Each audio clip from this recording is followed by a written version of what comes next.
Doing this show, I don't normally watch that here on JLJ Media. I'm James Lott Jr.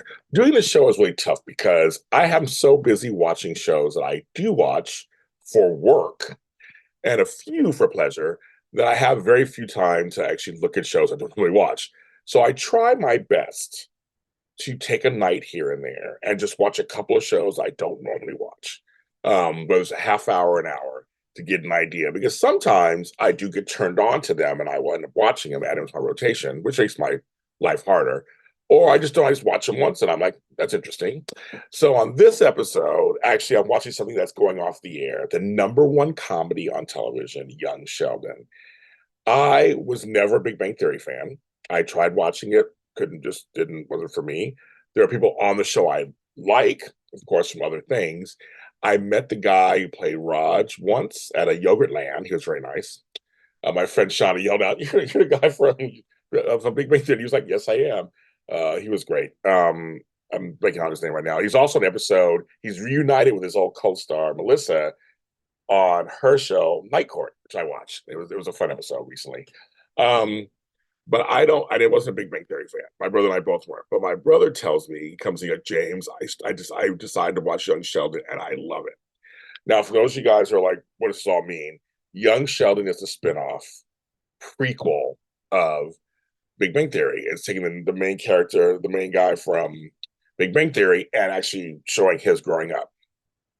And I have to say, I watched the last two episodes of the series, season 7. It was a huge hit. Young Sheldon was a huge hit. And because after 7 seasons going off the air, 7 seasons is a great run. That's a good run, first of all, for a show. Decided to watch it. And you know what? I actually enjoyed it. You know, I know what was going on that much, but I did enjoy the characters, some of the characters, and I see why it's a hit. It's a true CBS sitcom. CBS sitcoms have their own style, just like ABC has theirs and NBC has theirs and Fox has theirs. They have their own style. And I'm not a huge fan of CBS sitcoms, but there are a few that will catch my attention. And like my brother said, he watched the whole thing. He went back and watched the whole thing. It's really good.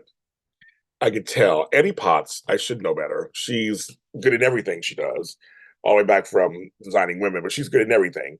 I should realize. As meanwhile, she's hilarious. But they each all had, I saw all the characters were really well thought out.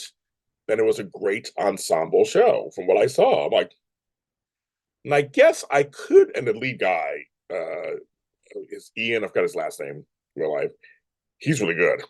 He's really good. He's grown up on the show. And the theme song, which I like the opening theme. I don't get the whole cow thing. There's always a cow or something next to him, and they move over one. But that's Steve Burns from Blues Clues. That's his song. I like that. The theme song, it's really good.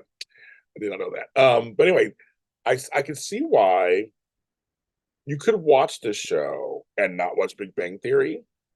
Um, because on its own, it's a good show on its own. It's actually kind of funny.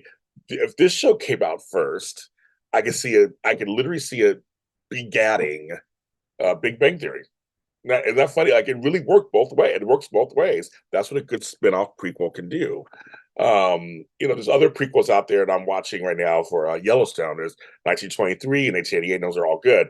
This works in the same vein. It's like this one you could actually see if they started this one first and then got I can see it both ways. So they get A+ for that, just for casting and story. The last episode, of course, Maya Bialik and Jim Parsons shows up as their characters grown up and everything. But it's just really interesting that this show on its own is a really fun sitcom show with the basic sitcom premises, and I can see why now. I see why people really enjoyed it. I don't know. Will I check out some other episodes? I might now that it's on. I might if I see it's in reruns too. If I see it out there, I might check out it again. So I normally don't watch it, but I could see myself watching the episode if I'm in front of it. I don't know if I would go. I don't know if I'll go back one day and watch the whole thing. But now they have another. Now they have another sequel prequel. I guess it's kind of a little both because now they're taking the older brother George. So George and Mandy, they have a kid. They showed the previews for George and Mandy's first marriage. Great title, really fun. This coming out next fall. So they're going to follow them. So it's a sequel to Young Sheldon. and I guess a sibling show to Big Bang Theory, but yet it's still set in time behind that. So then it's also a prequel to that, still kind of not direct prequel. I don't know how it's going to work, but I love the idea. They are milking this Big Bang Theory series universe, and very. I give it A plus because who would have guessed, right? Who would have guessed? Big Bang Theory was the number one show. It's a huge show itself. So to continue with these characters, um, it's been very smart to do. But I will say, both episodes were solid episodes because it takes place after the death of the father, which apparently that was something that everybody knew from the Big Bang series, but still gut punched everybody the episode before that, which I understand. I get that. Like you know it's coming, but still when it happens, you're like, I get it. I get it. So it was a lot of fun to see them come out of that, and there was some funny moments in that, and some really serious moments in that, and that first episode I watched, the second till the penultimate episode, where the scenarios played over and over again in his head of like if he had said "I love you," or if he said "Don't go," or if he said if I, it was very Groundhog Day-ish in his mind how he processes, and that was very cool. And then he goes to MIT at the end, which is I guess where he went. So I give it A plus. I mean, I was very surprised. All the actors were great. Everything was good. I don't, there's the Reba was in one scene when they were giving at the funeral after the funeral giving. There's a lot of people dying. What people do, people getting casseroles, and Reba was in there.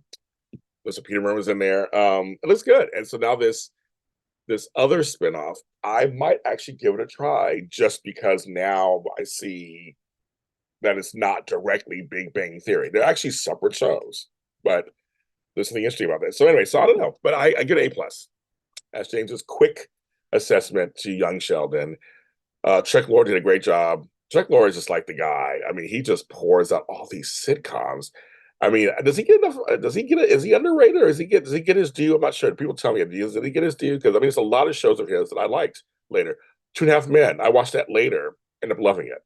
Mom, love that show. But there's like all these shows he did. I'm like, yeah, I kind of like these shows. They're very different. I'm James Lott Jr., and I don't normally watch that. And sometimes I do. Here on JLJ Media, all episodes are on here, and they're all on video only, no audio. And I'll talk to you next time.